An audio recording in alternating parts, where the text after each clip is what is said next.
Você já se perguntou por que uma simples história pode te comover até as lágrimas? Por que um filme sobre um herói numa galáxia distante ou um conto de fadas que você ouviu há 30 anos ainda ressoa num canto profundo do seu ser? Você se senta na escuridão de um cinema, ou lê as páginas de um livro, e de repente, sente uma conexão inexplicável com um personagem que não existe, em um mundo que nunca foi real. Você sente o medo dele como se fosse seu, celebra a vitória dele com um alívio que inunda o seu peito, e chora a perda dele com uma tristeza genuína. Dizemos a nós mesmos que é apenas entretenimento, uma boa atuação, um roteiro inteligente. Mas a verdade é muito mais profunda e misteriosa. Essa conexão que você sente não é uma coincidência. É o eco de uma linguagem universal que todos nós falamos, uma linguagem que não se aprende na escola, mas que nasce conosco. É a linguagem da alma humana, e suas palavras são os mitos, suas frases são as lendas, e sua gramática são os arquétipos. O que você está prestes a descobrir é a chave que decifra essa linguagem secreta, uma revelação do psicólogo e explorador da alma, Carl Jung, que não só mudou a psicologia, mas redefiniu completamente nossa compreensão da mitologia humana. Jung descobriu que as grandes histórias da humanidade, dos mitos gregos às epopeias de Hollywood, não são invenções aleatórias. Elas são espelhos. Refletem uma estrutura invisível que existe na mente de cada ser humano, independentemente de sua cultura, seu idioma ou sua época. Ele chamou essa estrutura de inconsciente coletivo, uma espécie de DNA espiritual que todos compartilhamos, uma biblioteca ancestral na qual estão arquivadas todas as experiências, os medos e as esperanças de nossos antepassados. E os livros dessa biblioteca, os padrões fundamentais da experiência humana, são os arquétipos. Hoje não vamos falar de psicologia clínica, mas de magia. A magia de entender que a história de Hércules lutando contra seus demônios é, na verdade, a história da sua própria luta contra seus medos. Que a jornada de Frodo para destruir o Anel é uma metáfora do seu próprio caminho para se libertar de seus fardos. E que a sabedoria de um ancião em um conto de fadas é a voz da sua própria intuição esperando para ser ouvida. Você vai aprender a ler o mapa da sua própria alma através das histórias que sempre te fascinaram. Você vai entender que não está simplesmente vivendo uma vida, está protagonizando o seu próprio mito. E quando você entender as regras desse mito e conhecer os personagens que vivem dentro de você, obterá o poder de escrever um final cheio de significado e propósito. Este é o começo da sua jornada mais importante, a jornada para se tornar o herói da sua própria lenda. Para começar a ler esta linguagem universal da mitologia interna, devemos conhecer seus personagens principais, as grandes figuras arquetípicas que vivem tanto em nossas histórias quanto em nossa própria psique. Estes não são personagens literais, mas padrões de energia, moldes emocionais que dão forma às nossas experiências. O primeiro e mais reconhecível de todos é o herói.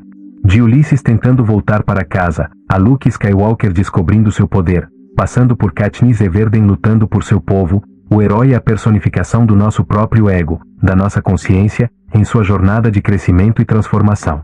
O herói é aquela parte de nós que sente o chamado para deixar o mundo conhecido e confortável para se aventurar no desconhecido. É a voz que nos impulsiona a enfrentar nossos medos, a superar obstáculos e a descobrir uma força que não sabíamos que tínhamos.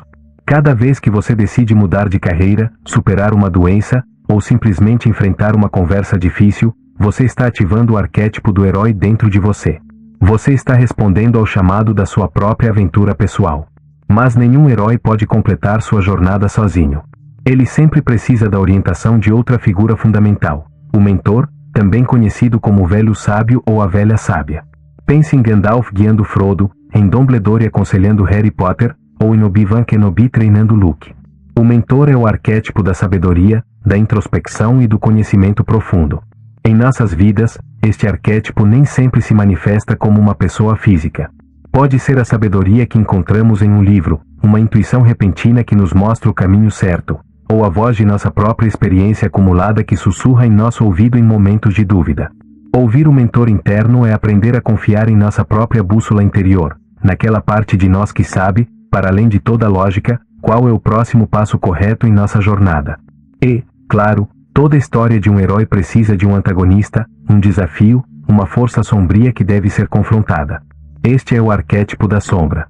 Nos mitos, a sombra assume a forma do dragão que guarda o tesouro, do monstro no labirinto, ou do vilão que encarna tudo o que o herói despreza. Darth Vader, Voldemort, Sauron, são personificações da sombra coletiva.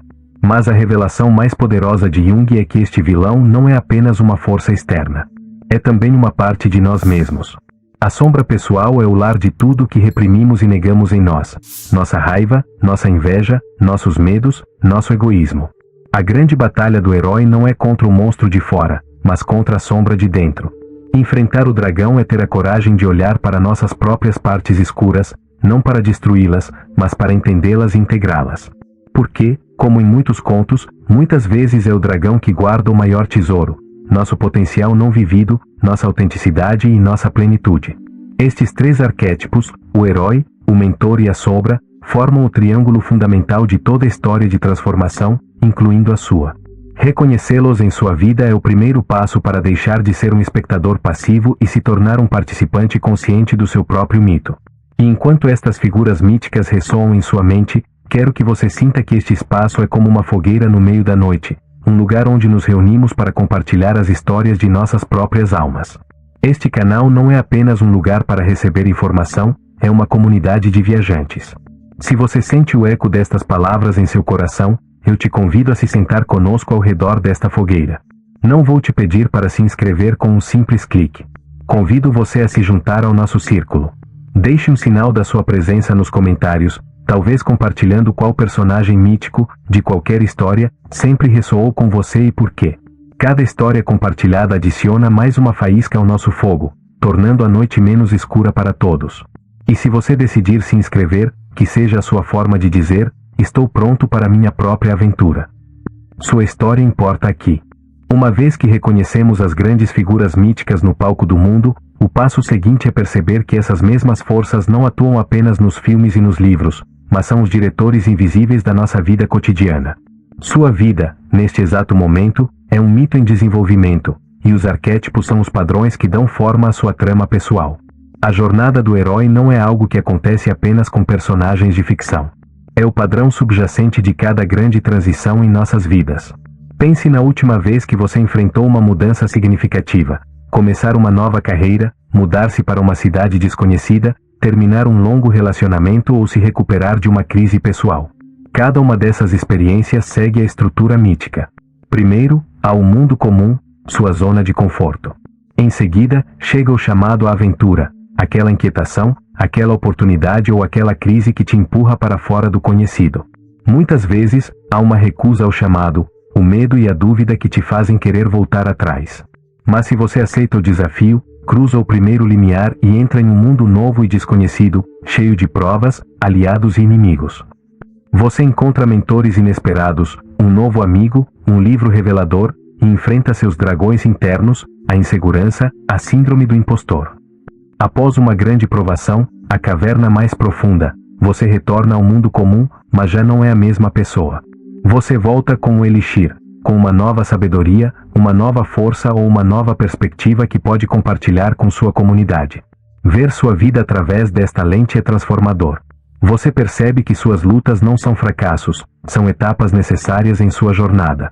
A ansiedade que você sente antes de uma grande mudança não é um sinal para parar, é a emoção de estar no limiar de uma nova aventura.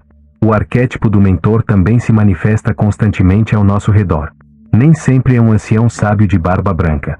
Pode ser um professor que viu em você um potencial que você não via. Pode ser um chefe que te desafiou e te impulsionou a crescer. Às vezes, o mentor é uma criança, cuja inocência e honestidade te lembram uma verdade que você havia esquecido. O mentor arquetípico é qualquer força que te proporciona a sabedoria ou a ferramenta que você precisa no momento certo. Aprender a reconhecer e agradecer a esses mentores em nossa vida é nos abrirmos para receber a orientação que o universo nos oferece constantemente. E, claro, a sombra está sempre presente em nossas interações diárias. Ela se manifesta naquela pessoa que te gera uma aversão instantânea e irracional. Como vimos, essa pessoa muitas vezes age como um espelho, refletindo uma parte da sua própria sombra que você não integrou. Mas a sombra também aparece em seus padrões de autossabotagem. Quando você está prestes a alcançar uma meta, de repente, faz algo que estraga tudo, essa é a sua sombra agindo. É uma parte de você que tem medo do sucesso, talvez porque acredita que não o merece, ou porque o sucesso a forçaria a sair da escuridão e ser vista. Ver a sombra em ação dessa maneira nos dá uma oportunidade incrível. Em vez de nos culparmos ou aos outros, podemos nos perguntar: Que parte de mim está agindo aqui? Que medo ou crença não reconhecida está impulsionando este comportamento? Ao fazer essas perguntas, transformamos nossos problemas cotidianos em um diálogo sagrado com as partes mais profundas do nosso ser. Deixamos de ser vítimas de nossa própria trama e começamos a entender o propósito oculto por trás de cada desafio e cada conflito. Para além dos arquétipos que se manifestam em nossa aventura externa, Jung nos revelou um universo mítico ainda mais íntimo e profundo, aquele que existe dentro de nossos relacionamentos e de nossa vida amorosa. É aqui que encontramos duas figuras arquetípicas que agem como o Deus e a deusa de nosso mundo interior, guiando nossas atrações e ditando grande parte da trama do nosso coração. São a Anima e o Animus. Jung propôs que, dentro da psique de cada homem, existe uma personificação interna do feminino, uma imagem da alma a qual ele chamou de Anima. E, da mesma forma, dentro de cada mulher, reside uma contraparte masculina interna, o Animus. Estas não são ideias sobre papéis de gênero, mas sobre as energias psíquicas complementares que todos nós carregamos. A Anima em um homem representa sua conexão com a emoção, a intuição, a criatividade, a capacidade de se relacionar e o mundo interior. O Animus em uma mulher representa sua conexão com a lógica, a razão, a ação, a assertividade e o mundo exterior. A primeira versão dessas figuras se forma a partir de nossas primeiras experiências com o sexo oposto, principalmente nosso pai e nossa mãe. E é aqui que começa a grande mitologia do amor romântico. Quando um homem se apaixona perdidamente, muitas vezes o que ocorre é que ele projetou a imagem idealizada de sua anima interior em uma mulher real. Ele não vê a mulher de carne e osso, mas a deusa de seus sonhos, a Helena de Troia pela qual estaria disposto a ir à guerra. Ele lhe atribui qualidades perfeitas e espera que ela seja a encarnação de sua própria alma. Da mesma maneira, uma mulher pode projetar seu animus em um homem, vendo como o herói mítico, o cavaleiro de armadura brilhante que a resgatará e dará sentido à sua vida. No início, essa projeção é o elixir da paixão. Sentimos que encontramos nossa outra metade, nossa alma gêmea. Mas esta é uma mitologia perigosa, porque nenhuma pessoa real pode suportar o peso de ser um deus ou uma deusa. Inevitavelmente, a humanidade da pessoa emerge, com seus defeitos e suas sombras. E então, o pedestal desmorona. A deusa se torna uma simples mulher, e o cavaleiro revela ter a armadura enferrujada. A decepção e o conflito são o resultado inevitável de pedir a outro ser humano que interprete o papel de uma divindade em nosso mito pessoal. A verdadeira jornada mítica no amor não é encontrar a pessoa perfeita que encarne nosso Deus ou deusa interior. É retirar essa projeção, nos virar e empreender a jornada para encontrar, desenvolver essa figura dentro de nós mesmos. Para um homem, significa cultivar sua própria anima, sua sensibilidade, sua criatividade, sua conexão emocional. Para uma mulher, significa desenvolver seu próprio animus, sua lógica, seu poder de decisão, sua voz no mundo. Quando fazemos este trabalho, deixamos de procurar alguém que nos complete. Nos tornamos indivíduos completos que procuram outro indivíduo completo com quem compartilhar a jornada. O amor deixa de ser uma busca desesperada por um salvador e se torna um encontro sagrado entre dois heróis, cada um em seu próprio caminho, que decidem caminhar juntos por um trecho de sua lenda. Sua vida amorosa, suas amizades, suas relações familiares, tudo faz parte do seu grande mito pessoal. E este espaço é um lugar para honrar todas essas histórias. Se estas ideias estão te ajudando a ver sua própria vida com novos olhos, eu te convido a tornar este espaço ainda mais rico com sua presença. Conte-nos nos comentários, se você se sentir à vontade, um pequeno capítulo do seu próprio mito. Talvez sobre um mentor que mudou sua vida, ou um momento em que você se sentiu como o herói de sua própria história. Não existem histórias pequenas aqui. E se você quiser que exploremos juntos outras figuras míticas, outros arquétipos que te geram curiosidade, deixe suas sugestões. Este canal é construído com a sabedoria de todos que fazem parte dele. E se você ainda não o fez, considere se inscrever. Não como mais um número, mas como um companheiro de viagem nesta incrível exploração dos mitos que nos habitam. À medida que integramos as figuras do herói, do mentor, da sombra e de nossa contraparte interna, a anima ou o animus, a trama do nosso mito pessoal se torna mais complexa e profunda. Já não se trata apenas de superar desafios externos, mas de alcançar uma harmonia interna. E é aqui que Jung nos apresenta o arquétipo mais importante de todos, o objetivo final de cada grande mito e de cada vida humana vivida com propósito, o si mesmo, ou o self. Se os outros arquétipos são os personagens de nossa história, o si mesmo não é um personagem. É a história completa. É o arquétipo da totalidade, da unidade e da ordem central. Imagine que sua consciência, seu ego, é o rei de um pequeno reino. Esse rei acredita que governa todo o território, mas, na realidade, ele só controla o castelo e seus arredores. Além dos muros do castelo, estende-se um vasto território inexplorado, cheio de florestas escuras, o inconsciente, criaturas estranhas, os complexos, e reinos ocultos, o inconsciente coletivo. O si mesmo é o arquétipo do reino inteiro, a totalidade da personalidade, tanto consciente quanto inconsciente. A jornada da vida, segundo Jung, que ele chamou de processo de individuação, é a jornada do rei, o ego, para explorar, conhecer, finalmente, servir ao propósito do reino inteiro, o si mesmo. O objetivo não é que o ego conquiste o inconsciente, mas que ele se ponha em harmonia com ele, tornando-se um regente sábio que ouve a vontade de seu povo e a sabedoria da terra. Nos mitos e nos sonhos, o si mesmo é frequentemente representado através de símbolos de totalidade e perfeição. O mais comum é o círculo ou a esfera, como a mandala nas tradições orientais, que simboliza a unidade e a eternidade. Ele também pode aparecer como uma figura real de autoridade suprema, como um imperador ou uma imperatriz, ou como uma figura divina que representa a união de todos os opostos. O Santo Graal na lenda arturiana é um símbolo perfeito do si mesmo, o objeto sagrado que traz cura e plenitude ao reino e que só pode ser encontrado pelo cavaleiro mais puro de coração, o ego que integrou sua sombra e se tornou humilde. Viver em conexão com o si mesmo é experimentar um profundo senso de propósito e significado. Você deixa de se sentir como uma peça isolada e à deriva no universo. Você se sente como uma parte integral de uma história muito maior. Suas decisões já não são impulsionadas unicamente pelos desejos superficiais do ego, dinheiro, fama, segurança, mas por uma bússola interna que aponta para o que parece autêntico e significativo para sua alma. Uma pessoa que está em contato com seu si mesmo desenvolve uma qualidade de serenidade e solidez. Não é que ela não sinta medo ou tristeza, mas essas emoções já não a arrastam. Ela tem um centro de gravidade interno, uma âncora nas profundezas de seu ser que a mantém estável mesmo em meio às tempestades da vida. Ela se torna uma pessoa capaz de sustentar as tensões dos opostos. Pode ser forte e vulnerável, racional e intuitiva, séria e brincalhona. Ela abraça o paradoxo de sua própria natureza porque entende que a totalidade inclui todas as facetas da experiência humana. Este é o tesouro que o herói encontra no final de sua jornada. Não é um objeto externo, mas a realização de sua própria natureza completa. É o retorno para casa, para seu verdadeiro centro, para a fonte da qual emanam todos os mitos.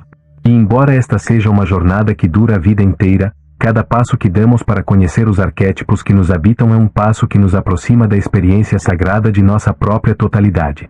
O conhecimento dos arquétipos não é uma mera teoria intelectual, é uma ferramenta prática e poderosa para navegar nossa vida com mais consciência e sabedoria.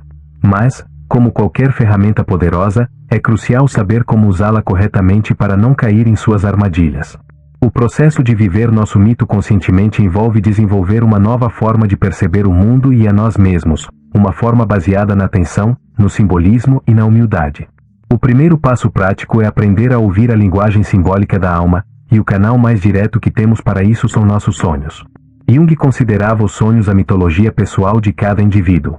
Todas as noites, nosso inconsciente nos conta histórias através de uma linguagem de imagens e metáforas.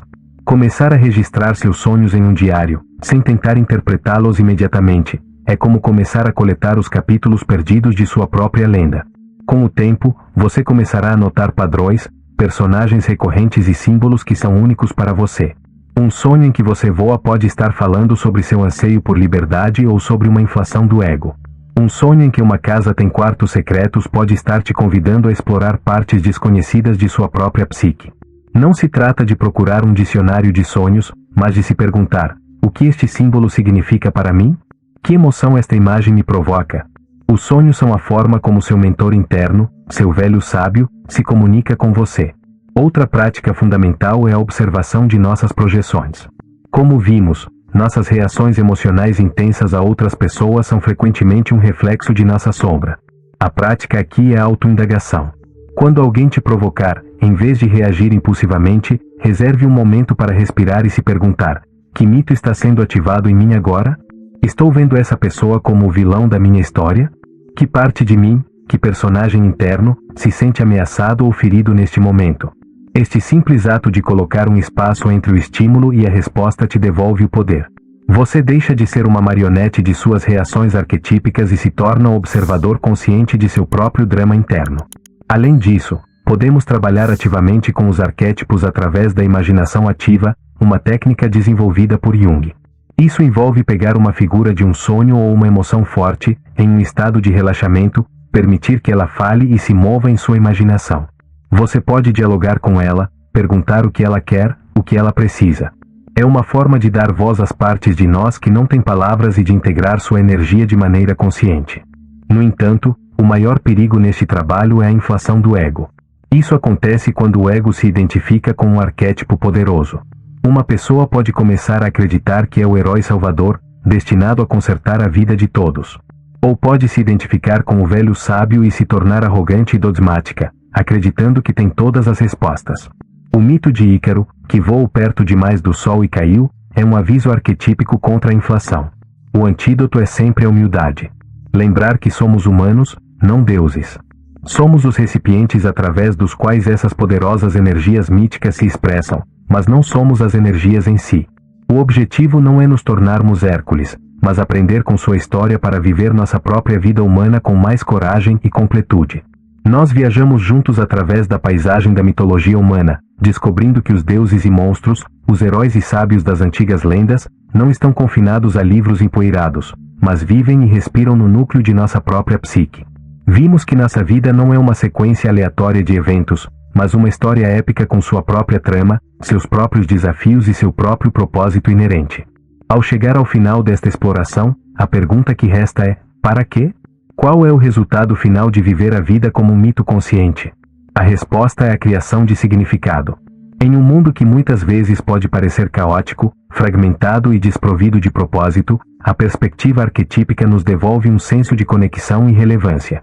Nossas dores pessoais deixam de ser meros sofrimentos e se tornam a ferida do herói, uma iniciação necessária para descobrir uma força mais profunda. Nossas alegrias não são apenas momentos fugazes de prazer, mas o tesouro encontrado, a recompensa por ter enfrentado nossos dragões. Cada relacionamento se torna um encontro mítico, cada desafio uma provação, e cada momento de intuição um sussurro dos deuses. Viver desta maneira nos transforma de vítimas de nosso destino a co-criadores de nossa própria lenda. Já não somos passivamente arrastados pelas correntes de nossos padrões inconscientes. Ao conhecer os personagens que nos habitam, podemos começar a tomar decisões mais conscientes. Podemos escolher quando encarnar a coragem do herói, quando ouvir a paciência do mentor, e quando ter a compaixão de olhar nossa própria sombra nos olhos. Isso não nos dá controle total sobre a vida, o mito sempre será maior que nosso ego, mas nos dá a capacidade de participar de nossa história com intenção e dignidade. A pessoa que vive seu mito conscientemente desenvolve uma qualidade de profundidade. Ela irradia uma presença que vai além de sua personalidade superficial. É alguém que viajou às suas próprias profundezas e retornou com um tesouro, e essa experiência é sentida. Ela se torna uma fonte de sabedoria não porque tem todas as respostas, mas porque aprendeu a viver com as perguntas. Ela se torna mais compassiva, porque ao entender sua própria mitologia interna, pode reconhecer e honrar o mistério da mitologia que se desenrola em cada pessoa que encontra. No final, o grande legado de Carl Jung não foi uma teoria, mas um mapa. Um mapa de volta para casa. Um mapa que nos mostra que para encontrar o sagrado, não precisamos olhar para os céus ou para textos antigos, mas para o interior de nossa própria alma. Ele nos lembrou que cada vida humana é uma história sagrada, um mito único que anseia por ser vivido. Sua vida é essa história. Você é o herói que foi chamado à aventura. Você tem dentro de si a sabedoria do mentor, a força para enfrentar sua sombra e o anseio de encontrar o tesouro de sua própria totalidade. A única pergunta que resta é se você aceitará o chamado. Porque o seu mito está esperando por você.